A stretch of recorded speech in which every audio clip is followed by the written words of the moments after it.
Buenos días. Hoy no hay pilates, yo tampoco tengo radio hoy.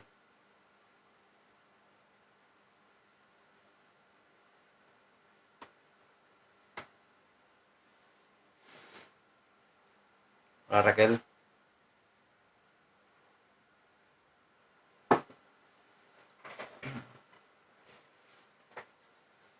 Estoy aquí congelado.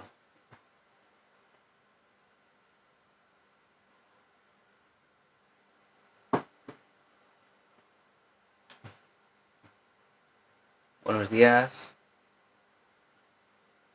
Hola Lisette, te vi ayer a la 1 de la mañana por ahí conectada en el directo, pero tenía de nuevo tantas cosas que hacer que no pude quedarme un rato. Ya he acabado de corregir la novela que estoy corrigiendo, por fin.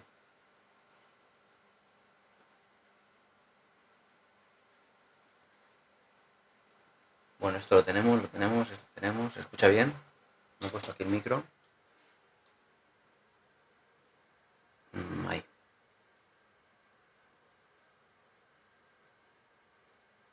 Y sé mandar regalos. Gracias, Maribel, por los regalos. A ver, ahí, venga. Hola Carmen, buenos días. Eres un set de luz.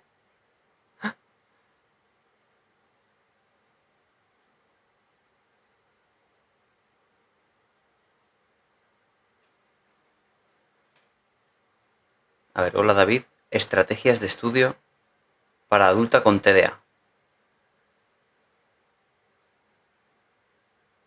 Estrategias de estudio para adulta con TDA. Yo en general, cualquier TDA, recomendaría que aparte de estudiar, que desde luego estudiar requiere de mucha atención, que trabajase juegos de atención que requiriesen un grado alto de atención sostenida, que es lo que llamamos concentración. Aparte de estudiar, que en sí mismo estudiar es algo que necesita de muchísima concentración. Pero cualquier juego siempre lo digo, un montón de juegos de memories, de juegos cualquier juego de estos de mesa que requiera la capacidad de retener en la memoria un cierto tiempo, por lo tanto al final de prestar atención, jugar a juegos de esos todos los días y sobre todo medirlo. Medir qué capacidad y si vas evolucionando en esa capacidad, porque se mejora, ¿vale? Aunque tengamos TDA, no importa, ¿vale? Solo que partimos con TDA de un nivel más bajo de atención sostenida, sobre todo de atención sostenida, pero de atención también pues selectiva. Nos cuesta mantener la atención en un sitio y discriminar o inhibir todo el resto de elementos que nos distraen. Sí, es que sí, claro, es algo crónico. Pero se puede mejorar. Siendo crónico, uno puede mejorar su capacidad de prestar atención. Claro.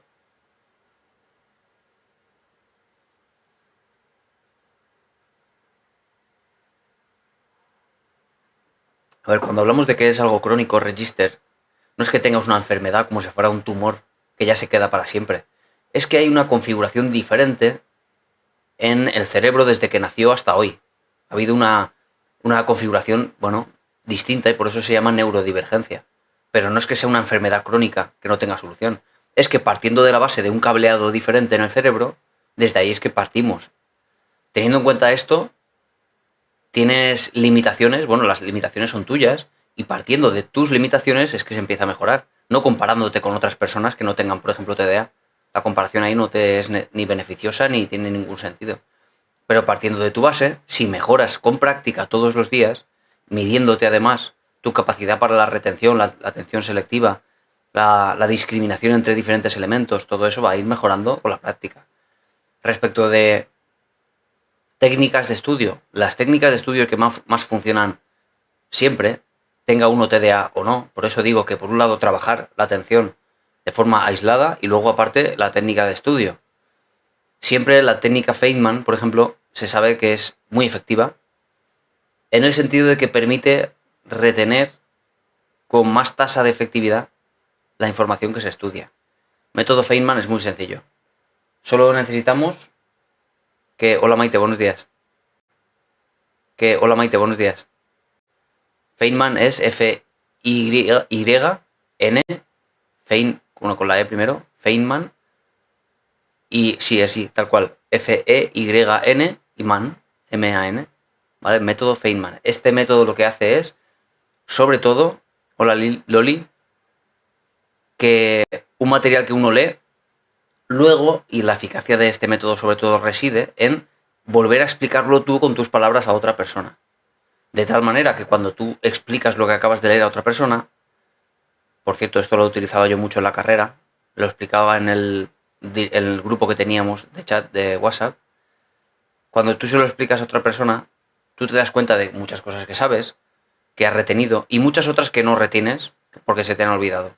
Esas que no te acuerdas, que no te has acordado, ya por lo menos te das cuenta de que esas no las tienes retenidas. Y luego ya vuelves a revisar, ya sabiendo qué es lo que no has retenido y poniendo, por tanto, el foco en ello. Y ya es como que reconsolidas en la memoria en la segunda vuelta que le pegas. Así que lo interesante de este método es poder explicarlo tú con tus palabras a otra persona. Si no tienes a nadie a quien se lo puedas explicar, a ti mismo en un vídeo. En cualquier caso, hay muchas formas de llegar a lo mismo. Juan 2:15-17 es sí, es un versículo de la Biblia, ¿no? ¿Qué nos dice eso, Jonathan? Porque yo me estoy leyendo la Biblia, pero no la tengo memorizada. Ayer hablamos un poco de eso y del interés que tiene esto para la psicología en algunos casos. Hola amigo, tengo una novia que sale mucho de fiesta, siento celos, no duermo, intento estar estable, pero tengo muchas pesadillas inconscientes. ¿Qué hago?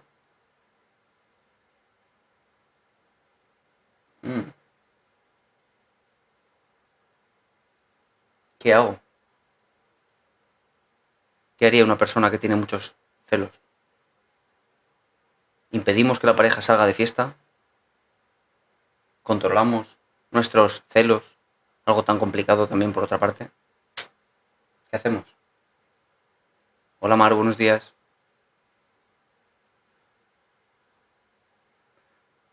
¿Sabéis qué pasa? Que respecto de salir de fiesta o no salir de fiesta, cada uno por separado en una pareja, con los amigos, por ejemplo, aquí hemos hablado algunas veces de, bueno, los celos como todas las emociones, Loli. Las emociones no es que sean difíciles de controlar, sino que no sabemos.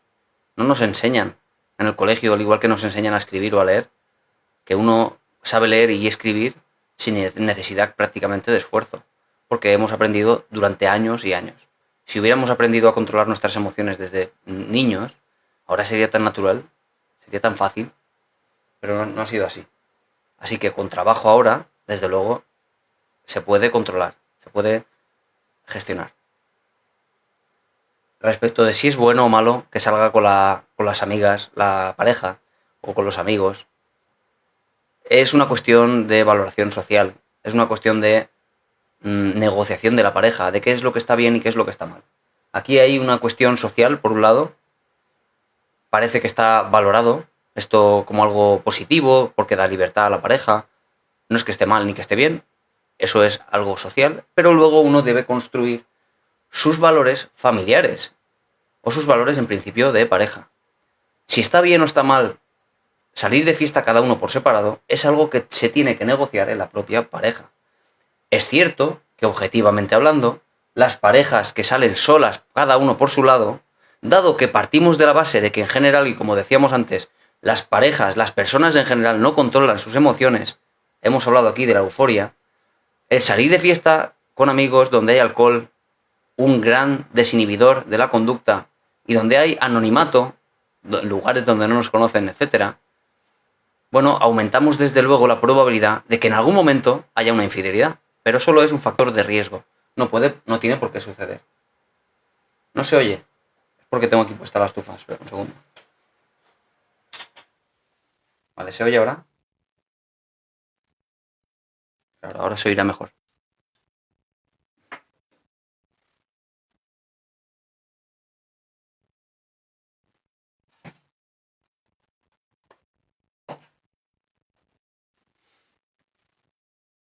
Sí, pero me dice aquí en YouTube.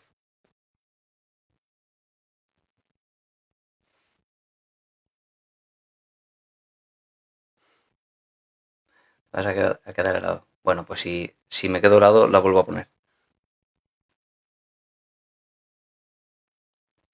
A ver, con esto me refiero, JMP, que aquí lo que está pasando sobre todo es que mmm, no hay un acuerdo. A ti no te parece bien que ella salga de fiesta. Y tienes dos opciones.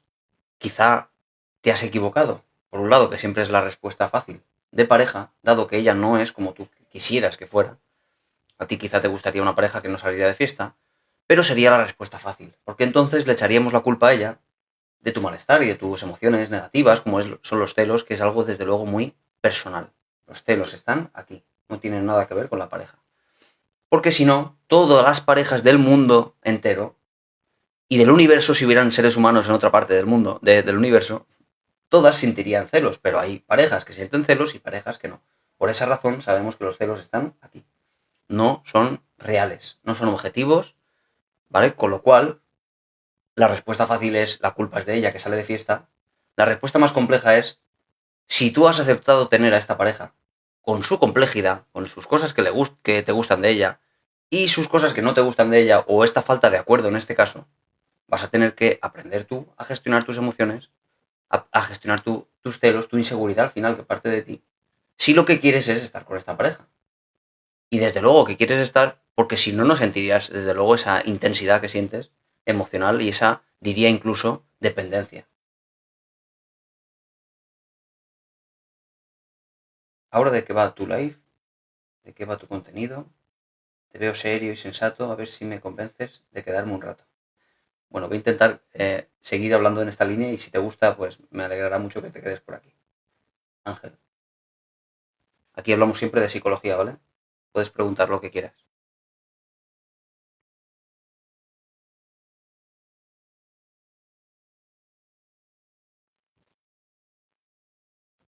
¿Qué método puedo usar con mi hijo de TDAH para gestionar sus emociones? No hay diferencia en la metodología para aprender a gestionar las emociones entre un niño con TDAH y un niño sin TDAH, ni un adulto tampoco, con celos, por ejemplo, que estamos hablando aquí.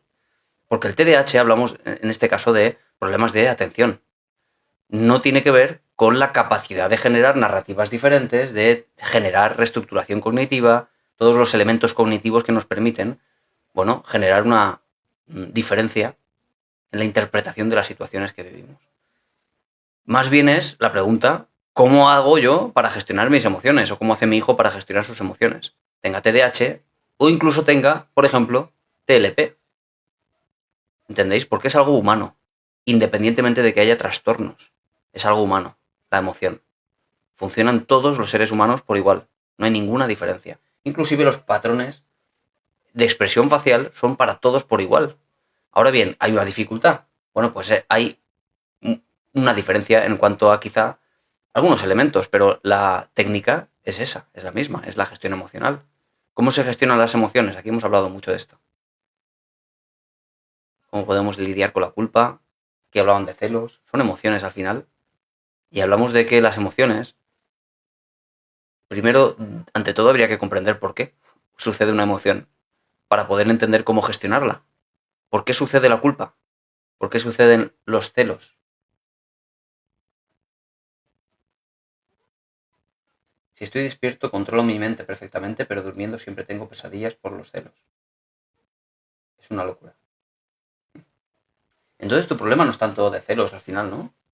Porque si te controlas despierto, no habría tampoco ningún problema, ¿no? Solo las pesadillas. Hay una terapia para las pesadillas concretas que es se llama ensayo en imaginación, que alguna vez la hemos comentado, que es la capacidad de escribir esa pesadilla que estás teniendo, reescribiendo un final diferente que te haga sentir menos mal. Lo escribes, estando despierto hablo, y lo reescribes, lo vuelves a escribir muchas veces, porque parece ser, y así lo dice la evidencia científica, que luego esto se traslada a ese sueño. Eso es muy interesante. ¿Vale? Pruébalo, a ver si te va bien. Porque en este caso tu problema es más bien una cuestión de, bueno, del malestar que te producen los sueños. A los sueños no hay que darles ninguna importancia, pero ninguna. Los sueños no hay que interpretarlos. Pasa como con los pensamientos negativos o intrusivos. No hay que interpretarlos y decir, madre mía, ¿cómo es posible que haya pensado esto? ¿Qué significará? ¿Significará que entonces es que yo soy o es que dejo de ser? No significan nada. ¿Vale? Porque entonces nos van a causar un malestar por una importancia que les estamos dando sin que en realidad la tengan. Psicología interesante, he visto varios psicólogos por aquí, ¿sabes? Pero para ser sinceros, la mayoría no llega a tener idea de lo que habla o mezclan psicología con ideologías y es un desmadre luego. Un graso error, desde luego. Psicología con ideología. Un gran problema. Porque si mezclamos ideología, pues política, por ejemplo, o incluso religiosa, tenemos un problema porque eso ya no es psicología. La psicología es la comprensión del ser humano y la ideología es una sucesión de elementos tanto cognitivos como conductuales que el psicólogo debe comprender. Y debe comprender por qué alguien se mueve a través de su ideología, qué limitaciones cognitivas tiene por su ideología. Por lo tanto, un psicólogo no puede tener ideología, porque entonces todas sus valoraciones van a estar sesgadas de esa ideología. Claro. Incluso a nivel religioso. Ayer me preguntaban, no es que un psicólogo no pueda ser religioso, pero debe comprender que elementos van a empezar sin querer a tiznarse de esa religión a la hora de valorar las situaciones.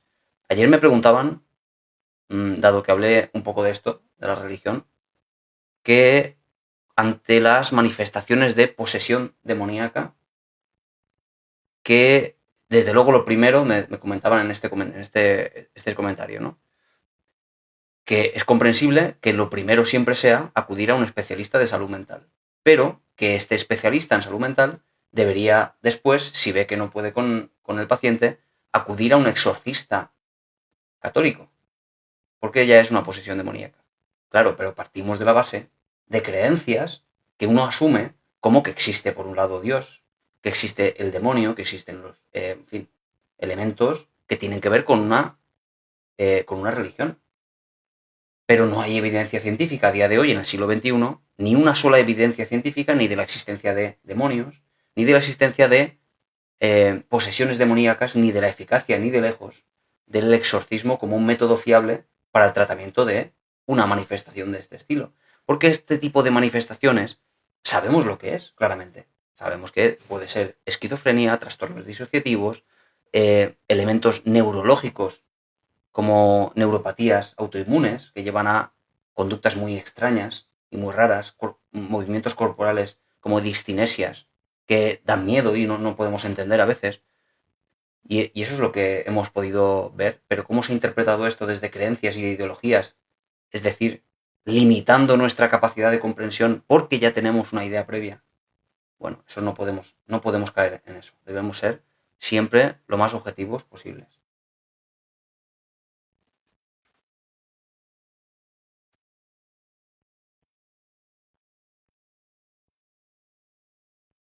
Es cierto,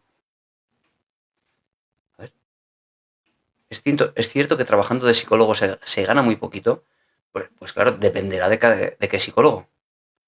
Porque yo tengo compañeros de la carrera que no pueden dedicarse a la psicología, es decir, ganarían, si se dedicasen solo a esto, un dinero que no les permitiría vivir, por tanto tienen que dedicarse a otras cosas, y psicólogos como yo, que yo me dedico a tiempo completo con esto, y la verdad que gano bastante bien, con el sufrimiento que esto conlleva de diario de estrés, y me refiero a sufrimiento sobre todo de la carga que yo tengo de tantos pacientes, el directo, más después, que si ir a la radio, que voy todas las semanas, que si gestionar todo el papeleo que esto conlleva. Yo hay días que acabo a las 10 de la noche, a veces a las 11 incluso, y yo estoy ganando un sueldo con esto que me va muy bien.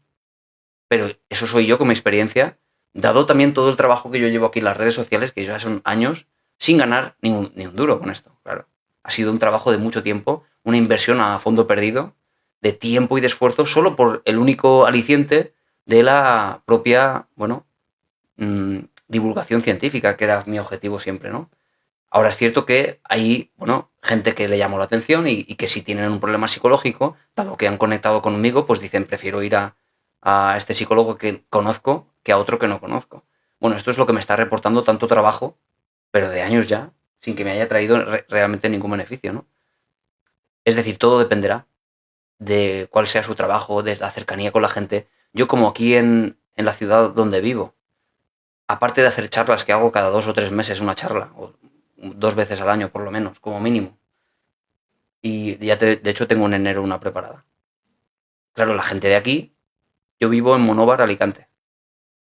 Dado que hago muchas charlas, voy a la radio de aquí de la ciudad también, todas las semanas, hay mucha gente de aquí que viene a mi consulta. Pero claro, este trabajo por redes sociales ha hecho que se aumente todavía más la cartera de clientes y esto hace que pueda dedicarme a esto. Pero no es nada fácil. Yo tengo compañeros que, si no me equivoco, hay 3 que se dedican a tiempo completo a la psicología, además de 150 compañeros que éramos. Es algo, pues como cualquier negocio, cualquier negocio que uno abre dependerá de cómo lo lleve, de cómo... Claro, es complicado, entiendo, ser autónomo y pagarlo todo, porque es mucho dinero. Desde luego es mucho dinero, tiene que ir bien para que todo funcione.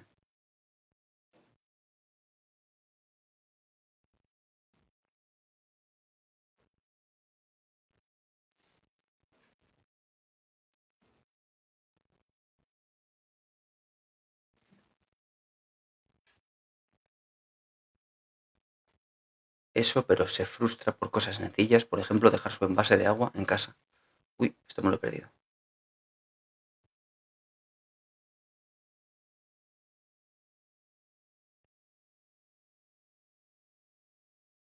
Bueno, me he quedado a medias con lo de las emociones.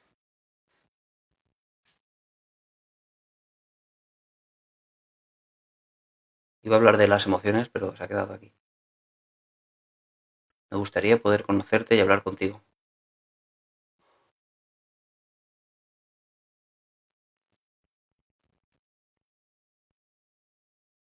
Pues aquí estoy, en Monóvar Alicante. ¿Qué consejos darías para cuidarnos como profesionales? ¿En qué trabajas, Chris?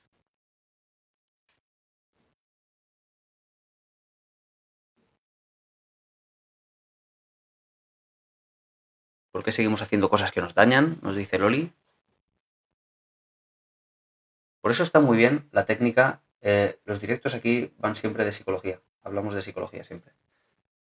Cuando nos dice Loli por qué seguimos haciendo cosas que nos dañan, hay un cierto automatismo en la conducta.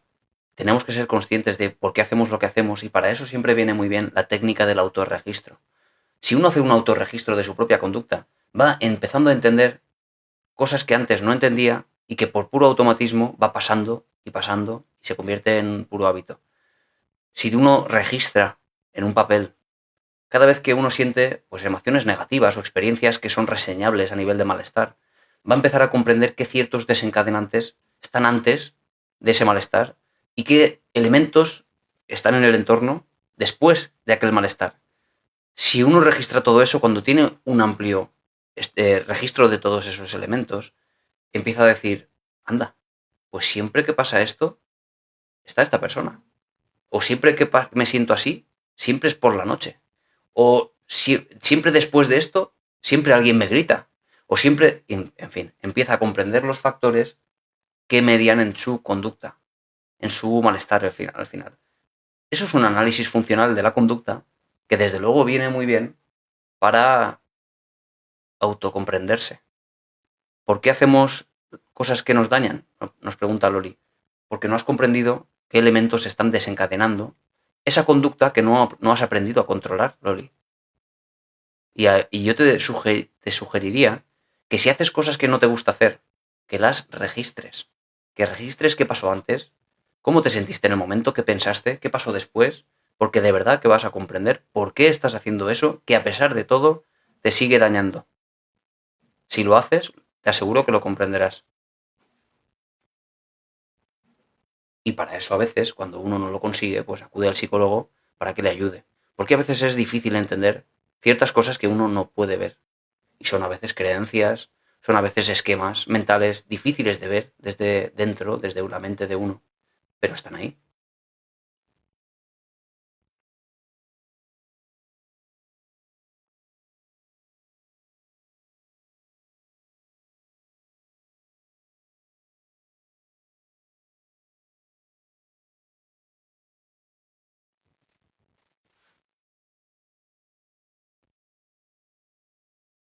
ser exactos, psicólogas. Ojo, no soy experto en el tema ni he estudiado formalmente la materia, pero creo saber o entender del tema, pues soy un aficionado al ser humano.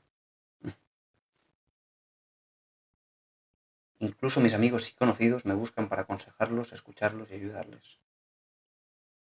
O hablar con sus cercanos.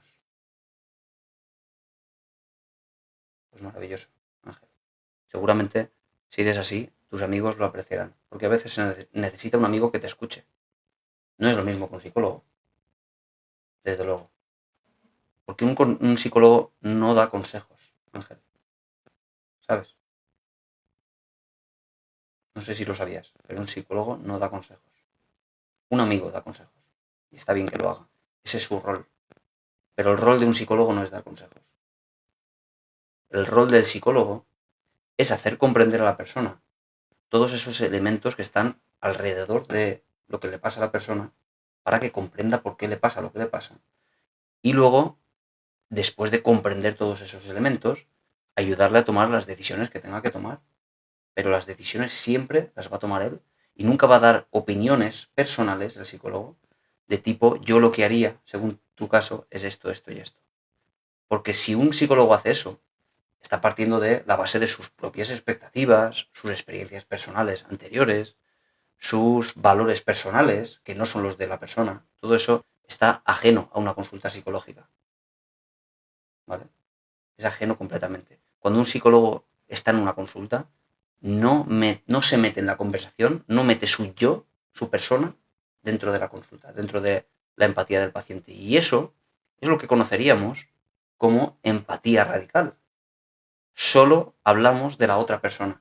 Pero cuando, por ejemplo, hablamos en otro contexto, con un amigo, y yo mismo, ¿no? Cuando hablo con un amigo fuera del contexto psicológico, yo tampoco escucho a mis amigos de la misma manera que escucho en mi consulta, ni de lejos, ni de lejos. No con la misma empatía, no hablando solo de la otra persona, sino más bien hablando en general en una conversación mucho más fluida y equiparable, ¿no? El psicólogo cuando hablará de sí mismo, solo en un momento determinado en el que entiende que para el fin terapéutico sirve de ejemplo alguna cosa que el psicólogo ha vivido. Es lo que llamamos autorrevelación y es una técnica, en este caso, para un fin concreto. Si no, no hará eso jamás. Hay una diferencia entre un amigo, en este caso, y un psicólogo que está especializado al final, pues el tratamiento de patologías o de malestares psicológicos. Pero hace falta amigos también porque es que no todo es necesario dentro de la psicología. No todo es necesario que se trate en una consulta.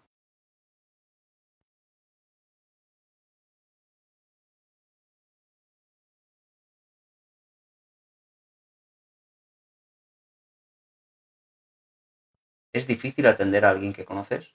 No. Respuestas inteligentes por tu parte. Gracias, Alfonso.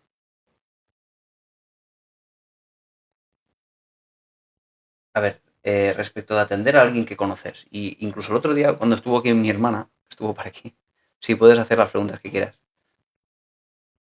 Bueno, me preguntaron si es posible tratar a un familiar o a un amigo. Es posible, todo depende de cuál sea la necesidad.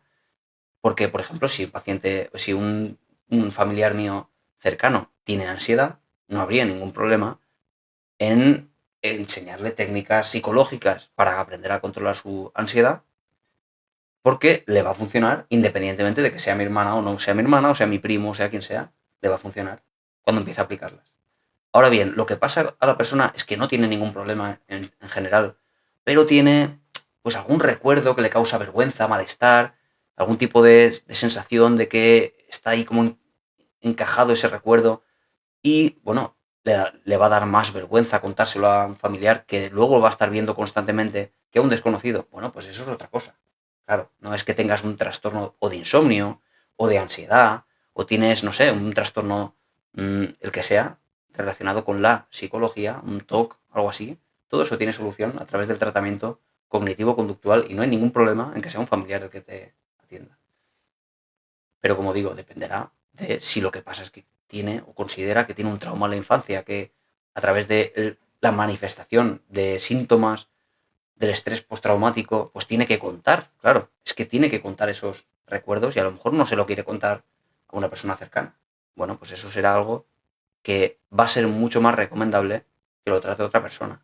Pero si hablamos de si es posible, no habría ningún problema, ¿vale? Ante ciertas manifestaciones o sintomatología.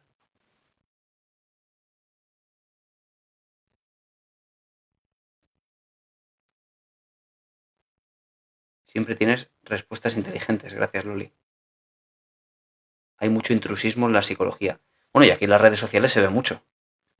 Porque yo, por ejemplo, cuando veo, y paso así a lo mejor alguna vez, y veo narcisistas, vamos a hablar de los narcisistas, no habla ni siquiera a veces ni siquiera un psicólogo, a veces habla un coach que, como siempre digo, ha estudiado un curso de 3 meses o de 6 meses, hablando con tanta perorata de narcisismo, me doy cuenta de que ahí hay mucho intrusismo porque no está hablando de personas narcisistas.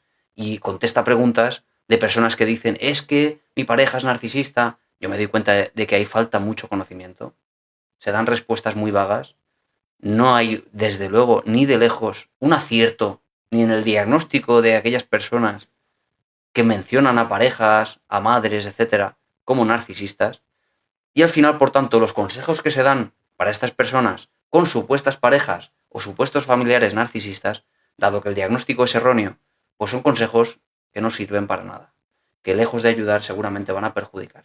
Pero en fin, intrusismo, evidentemente, vamos a encontrar siempre.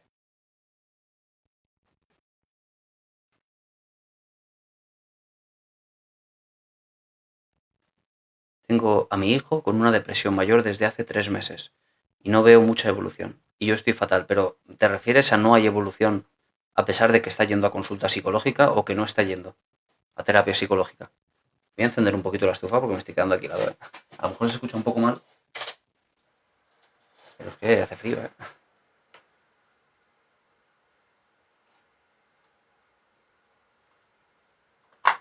Es que se supone que tendría que tener, pero no.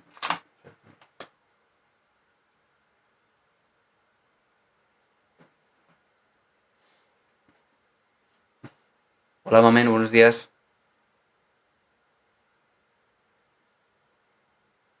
Cierto, lo dicen bastante, es que tengo una pareja narcisista, sin saber si lo son o no. Eso es, así es.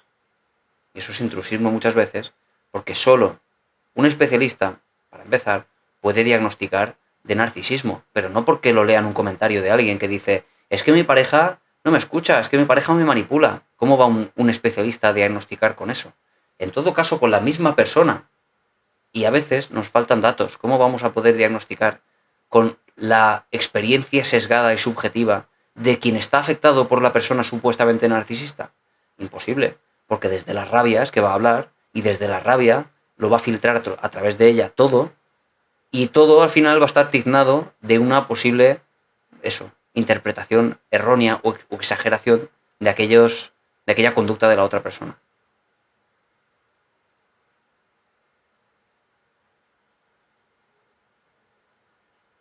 Es que me estás haciendo dar frío. ¿Dónde está esa bufanda tan chula? Es verdad. Aquí hace un frío, no veas. Es que es porque la parte alta de la casa, que son 3 plantas, la parte de arriba hace más frío que abajo. Y estoy aquí pues, como si fuera una torre. Por cierto, esta luz no la he encendido, a ver. Ah, se ve mejor ahora, claro.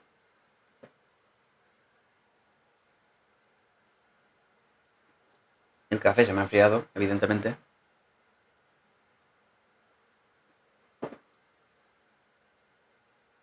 A ver si ha contestado.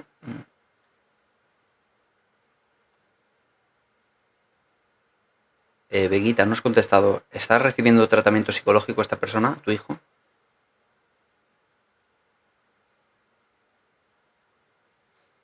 A ver, yo creo que mi salud mental ha empeorado por un familiar cercano que quiero mucho, pero no me hace ni, supongo que caso, ¿no?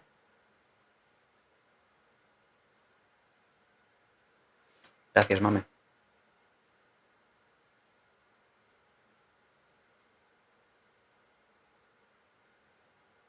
Claro, lo decías, Veguita, porque está recibiendo tratamiento psicológico, pero no mejora. Y hablas de 3 meses, ¿verdad? 3 meses de tratamiento.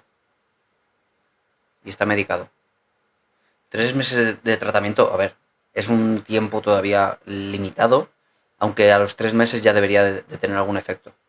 Habitualmente ya tiene que tener una mejoría los 3 meses. 2-3 meses tiene que tener. No es que se solucione a los 2 meses, pero una mejoría tiene que... Es decir, tiene que ser evidente el efecto de la terapia. Y cuando no pasa eso, desde luego uno tiene que plantearse si esa terapia no está funcionando por alguna razón. ¿Y cómo se siente tu hijo con la terapia? ¿Le gusta? No, está, sobre todo si está a gusto allí. Porque a veces que no se conecta. ¿Tú te puedes autotratar a ti mismo? Sí, Alfonso. Y lo hago cada día. El otro día subí un vídeo hablando de una experiencia momentánea de ansiedad que tuve y cómo la traté.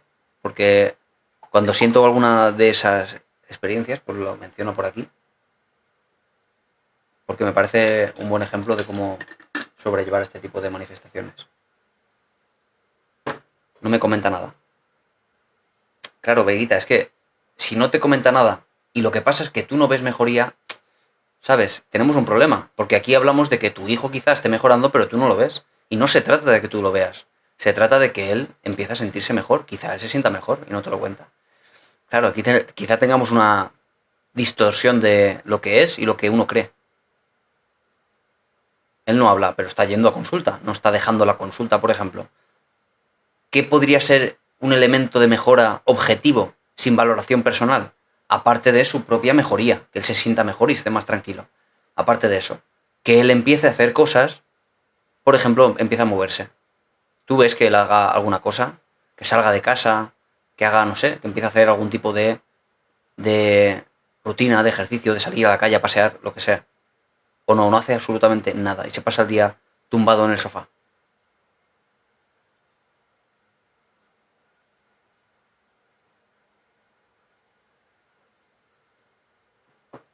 No veo cambios, no come, no sale de la cama, no duerme.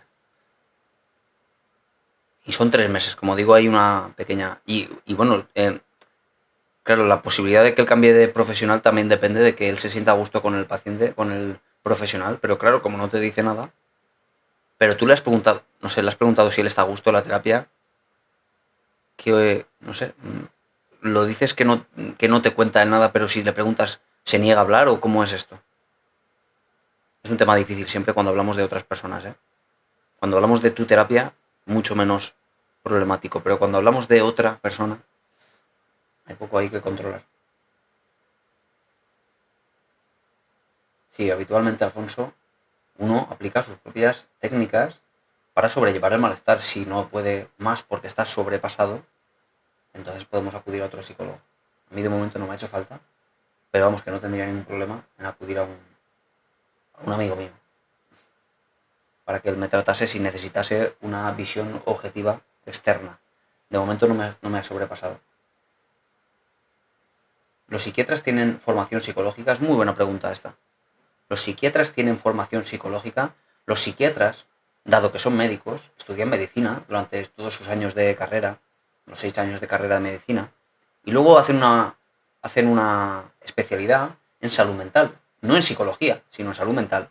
Es decir, desde el punto de vista biologicista, desde el punto de vista de lo de lo biológico, de lo corporal del ser humano y el cerebro por otra parte, desde ahí es que parten para entender la mente humana. La mente humana relacionado sobre todo con neurotransmisores, con lo químico del cerebro, todo eso. Sobre todo eso.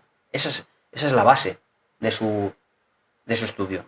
Y desde luego, aparte, pues tienen un conocimiento psicológico, al igual que nosotros como psicólogos tenemos psicobiología y estudiamos el cerebro y los neurotransmisores. Al final, desde luego, las carreras universitarias están muy conectadas entre sí, ¿no? Lo que pasa es que no son especialistas del campo psicológico que es la conducta. ¿Entiendes? Y por eso son ellos los que tratan a nivel farmacológico, que desde luego tienen mucho que hacer, y es un trabajo muy necesario también, por otra parte, cuando son casos graves. De verdad, un trabajo muy complejo, el de la psiquiatría.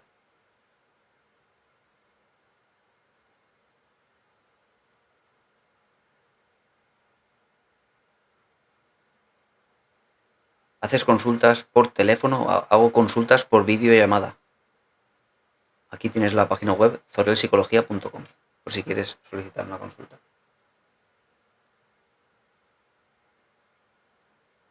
En mi caso, mi psiquiatra hace mejor de psicólogo que los psicólogos que me derivan. Pues sí, también es posible que un psiquiatra haga terapia psicológica. Lo que pasa es que no es habitual. Normalmente cuando uno va al psicólogo, al psiquiatra, le da el fármaco y hace todo su trabajo, que desde luego, y como digo, es complejo, su trabajo enfocado a que por un lado haya una adherencia al tratamiento, es decir, que se tomen las pastillas, convencerlo y la necesidad, etcétera, y sobre todo convencerlo y hacerle entender la necesidad de que le transmita todos los efectos secundarios, en fin, un trabajo, como digo, complejo. Habitualmente es lo que se recibe a través de la psiquiatría.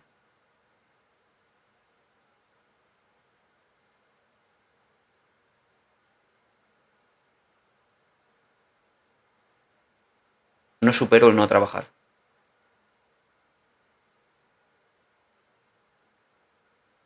Sí, porque además al trabajo, cuando uno asume que el trabajo es algo que tiene que ver, pues, bueno, con el, no sé, el ser útil, el llenar esa necesidad de ser responsable. Entiendo que al final se pasa muy mal cuando uno no tiene ese trabajo. Si durante toda su vida laboral ha sido responsable y le ha llenado mucho, claro. Pero bueno, de hecho, hablamos el otro día, ayer concretamente, de la necesidad siempre, para asumir cualquier golpe, de ser flexibles. Si tienes trabajo, a muerte con el trabajo, para ser un trabajador que cumpla, que no falle, que sea adaptativo también, pero si no hay trabajo, si no tienes trabajo en el momento actual, de nuevo, flexible, de forma flexible, adaptarse a un nuevo contexto donde el trabajo no está. Y por tanto, pues adaptarte a ese entorno de la mejor forma. Ser eficaz para aquello que tienes que hacer en el día, que ya no es trabajar. La necesidad de la flexibilidad cognitiva, como hablábamos ayer. Ah, que te lo reprochan. Claro. Y eso duele. ¿Duele por qué? Por lo de aquí. ¿Te acuerdas, verdad? Cuando yo... Claro, ahí es. Si a mí, como te decía el otro día, me dicen eres un futbolista de mierda, por uno me entra y por otro me sale. Pero si yo tengo inseguridades aquí, y yo digo, no sé, porque pienso que a lo mejor no estoy siendo el mejor padre del mundo, hay días que no veo a mi hija porque tengo mucho trabajo, y yo tengo esa inseguridad previa, la tengo yo aquí, no tiene nada que ver con nadie, la tengo yo. Si a mí me dice alguien, o me dice algo, un intento de hacer daño sobre la paternidad, sobre el hecho de ser yo padre y lo bien que lo estoy haciendo o lo mal que lo estoy haciendo, a mí me puede doler porque yo tengo aquí ya una inseguridad. Es mi problema, no es de la otra persona que te dice o te deja de decir. Por lo tanto, soy yo el que tengo que trabajar esto. Ser capaz de generar esa narrativa en la cual yo en realidad soy muy buen padre. Que no tengo tanto tiempo para dedicarle a mi hija, pero yo cuando tengo tiempo, cuando estoy con ella, estoy al 100%. Yo no estoy con el móvil, ni estoy pensando en otras cosas, ¿no? Yo estoy a muerte con mi hija en ese momento y nos lo pasamos bien. Con lo cual, esa narrativa a mí me protege cuando alguien me puede hacer una mención de, ah, pues no serás tan buen padre, por ejemplo. Eso a mí me haría mucho daño. Por lo tanto, ¿quién es el que tiene aquí los mandos del malestar? Maribel, desde aquí, ¿eh? No podemos decir a los demás, no me digas eso que me sienta muy mal. O al menos se lo podemos decir. Pero ¿y si sigue? ¿Y si insiste? ¿Y si a pesar de todo no cambia? Vamos a tener que ser capaces de controlar todo eso.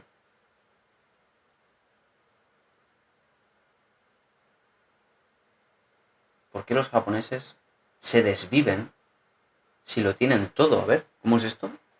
¿Los japoneses se desviven si lo tienen todo? ¿Cómo es que los japoneses se desviven si lo tienen todo?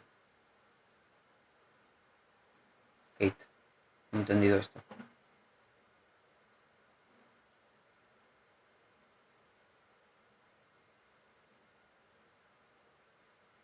¿Qué importancia le das a las vivencias de la niñez? ¿No quedas troquelado de por vida? No. Eso es un postulado más bien psicoanalítico, el psicoanálisis, aquella disciplina que viene de la medicina, no de la psicología, que no tiene evidencia científica. No es cierto, ¿vale? O al menos no es de forma causal. La niñez lo que hace es, bueno, tener o formar parte de un factor de riesgo más para que uno pueda o no padecer un tipo de trastorno psicológico en el futuro.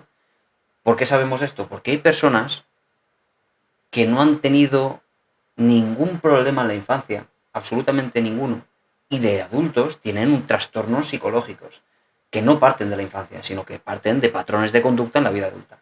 Y al contrario, ha habido personas con abusos, con maltratos graves en la infancia y después en la vida adulta no tienen trastornos psicológicos. ¿Por qué? Porque se adaptan, porque son resilientes, porque tienen capacidad psicológica para afrontar ese tipo de males y por tanto no tienen problemas psicológicos.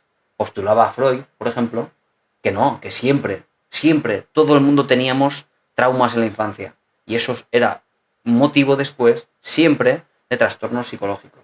No lo es. Y por tanto, ¿qué pasa cuando alguien acude a consulta? Incluso llega a dudar de si, dado que tiene un trastorno psicológico actualmente, seguramente habrá algo en la infancia que no recuerda. No es así. En cualquier caso, eso tiene que demostrarse científicamente, ¿vale? Y no ha sido evidenciado eso. Según Freud, el niño es el padre del adulto. Y está bien como postulado, y Freud era una persona muy inteligente. Y dada la época en la que vivió, me parece que tuvo una teoría muy rica, muy interesante, como digo, muy inteligente, pero la mayoría de sus postulados ha sido refutado.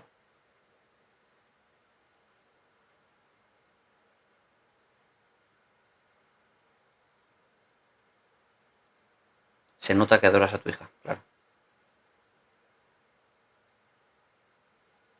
No lo dudes, tu hija va a tener unos buenos cimientos. Gracias, Teresa. La inseguridad te la pueden crear de pequeño diciéndote cosas tipo no sirves para nada. Claro, hablamos aquí, hippie, de la autoestima. La autoestima se va generando día a día, sobre todo de niños, de esta forma. No vales para nada, eres un inútil, pareces tonto, todo eso va calando.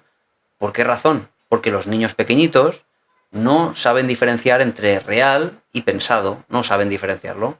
Si alguien me dice, y pasa mucho, por ejemplo, con los adolescentes, una adolescente por debajo de su índice de masa corporal, por debajo, muy por debajo, alguien le dice, parece, o estás gorda, si alguien le dice eso, no sabe diferenciar entre, bueno, lo que uno piensa, o la opinión, o la intención de hacer daño, de la realidad. Y dice, si me dice que estoy gorda, será porque estoy gorda. ¿Entiendes? Un niño no sabe diferenciar eso. Un adulto, sin embargo, sí puede hacer, y frecuentemente lo hace, sobre todo si sabe hacerlo, porque a veces ni eso, no es fácil, uno puede pensar, bueno, esa es tu opinión. Yo entiendo que tú opinas que yo soy no sé qué y soy un inútil si cometo un error. Imaginado un jefe, un encargado que te machaca cuando cometes un error. Eso es posible. Pero uno puede trabajar eso y decir, bueno, tú dices que soy un inútil, pero yo desde luego que hago muchas cosas también bien. Así que yo me protejo mi autoestima con tal de que eso no me afecte. Tú entiendes que el otro se cabrea y no sabe gestionarlo, suelta por la boca pues todas las pestes del mundo para desahogar su rabia, pero a ti no consigues que no te afecte. ¿Entiendes? Porque tú de adulto sí puedes diferenciar entre lo que dice alguien y la realidad. Lo que dice alguien puede ser motivado por muchas razones. Lo dice porque, de nuevo, está enfadado y cuando alguien está enfadado solo tira a dar, con lo cual no es real, solo lo hace por eso, por desahogar su rabia. Lo dice porque es verdad, bueno, es una posibilidad. Lo dice porque es su opinión sesgada y errónea, porque su percepción le dice eso y no es verdad, también es posible. Todo eso es posible. Pero que alguien diga algo y sea verdad, porque sí, es un error, un salto a las conclusiones. Y tenemos que estar preparados para concebir siempre alternativas diferentes de interpretación.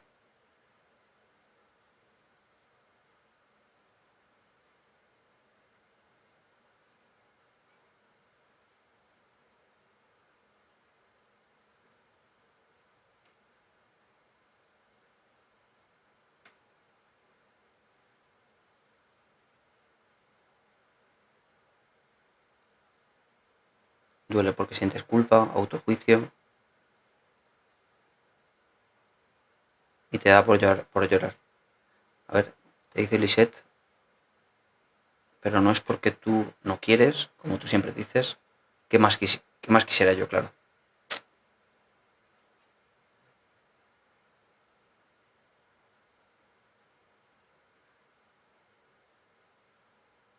No sabemos gestionarlo emocionalmente y por eso nos afecta tanto.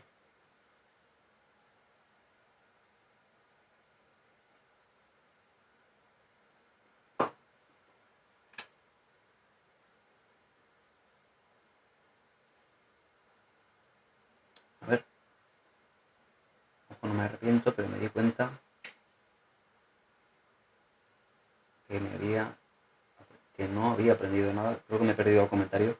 Es que tengo muchos comentarios, Ángel. Es que estoy también en directo en TikTok. En TikTok siempre son muchas personas. Voy leyendo lo que puedo, ¿vale?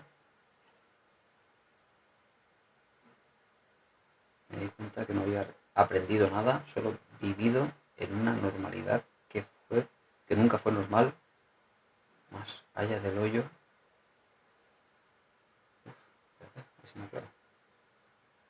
¿Qué significa que una persona sea pasivo-agresiva? Muy buena pregunta. Eso no se ha preguntado nunca. ¿Qué pensáis? ¿Qué es una persona pasivo-agresiva? Vamos a desconectar a -5, que me tengo que marchar. Tengo una consulta ahora a domicilio. Voy a ir a acudir a casa de un paciente porque tiene dificultades de movilidad y me ha pedido si puedo ir a su casa y voy a acudir a su casa. Una señora mayor. Así que al -5 desconectamos, ¿vale? ¿Pensáis que es una persona pasivo-agresiva? Con su silencio te hiere.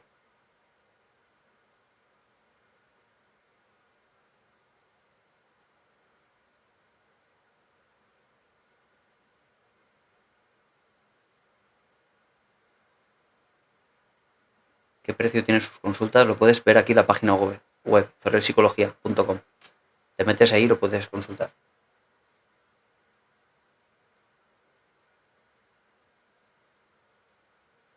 Una persona, a ver, la que suelta pullitas y dice que es broma y la que castiga con silencio.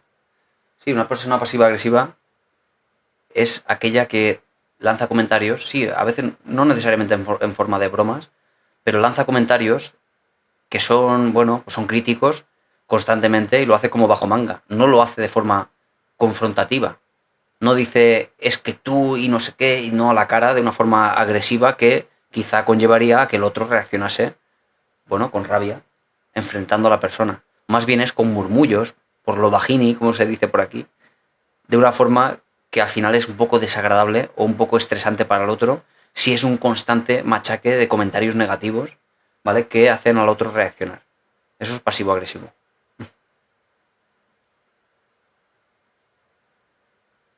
Y es algo, bueno, pues estresante. Hablando de esa presión externa que uno puede sentir cuando tiene a alguien alrededor que es muy negativo, que hace todo el rato comentarios negativos hacia ti, hacia los demás. Es un poco estresante y uno cuando es un familiar cercano va a tener que aprender a gestionar eso porque la persona pasivo-agresiva que no quiere cambiar no va a cambiar.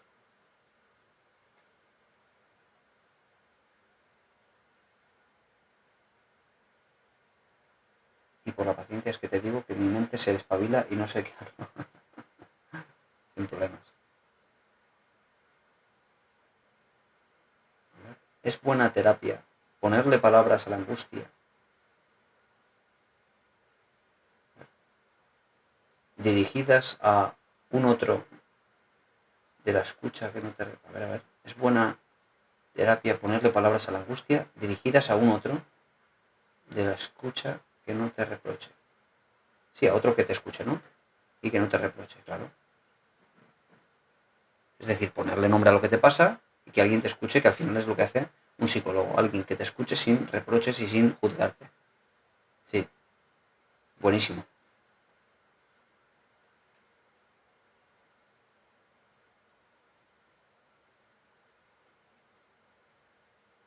A ver.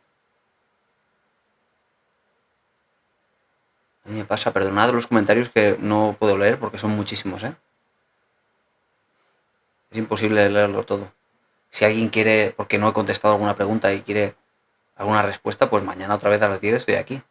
Mañana de hecho es miércoles y estaré a las 10 y a las 8 de la tarde. Así que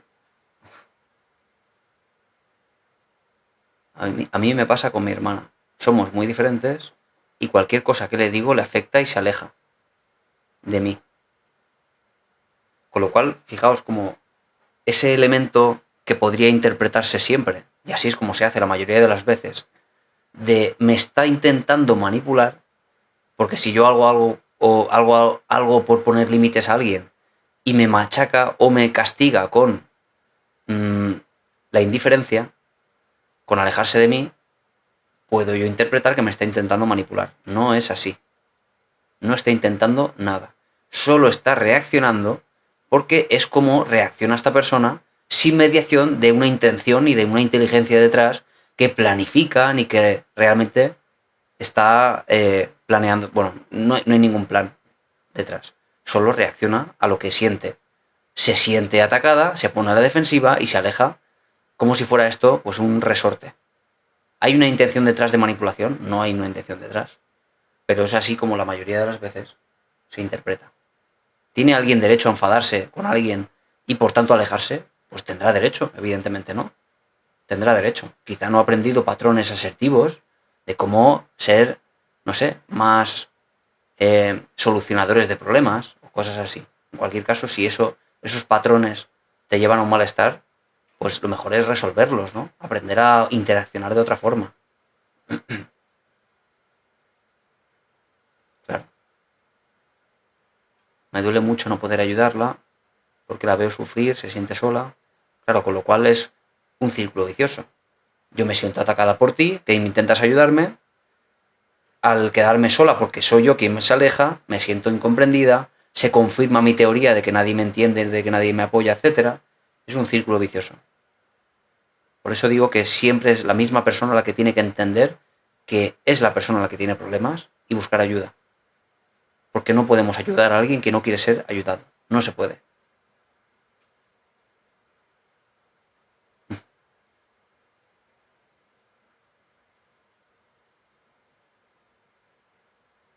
Muy interesante cada día, me encanta. Gracias por tu ayuda. Siempre es el mejor. Muchas gracias, Rita, como siempre. ¿Cómo se puede mejorar a gestionar las emociones? Pues podría estar aquí como 17 horas hablando de esto, Z. Tengo charlas publicadas en YouTube sobre esto. Tengo como, bueno, un montón de charlas, vídeos, como 1000 de estos. Pero bueno, volveremos a hablar de esto seguramente en otros directos.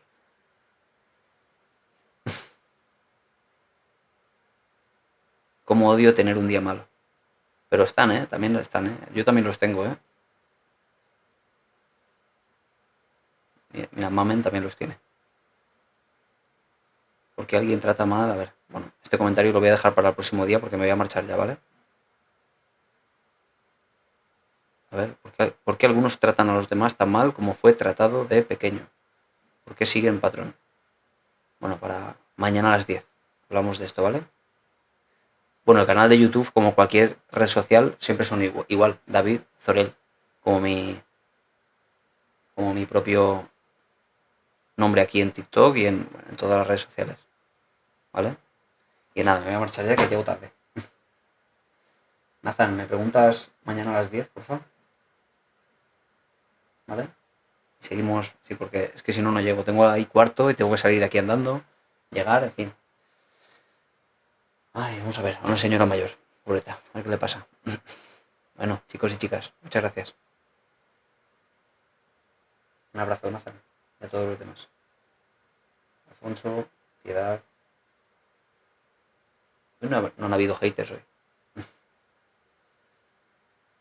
Dios, Dios. Despido. Mañana a las 10 en punto, ¿eh? A ver, me voy a despedir de aquí también. Madre mía. Adiós, Teresa. Leonesa, Maite, Mar, Mariam, Maribel. Puedo estar así 3 horas. Hippie, Ethel, en fin, a todos. Michelle, que está por ahí también.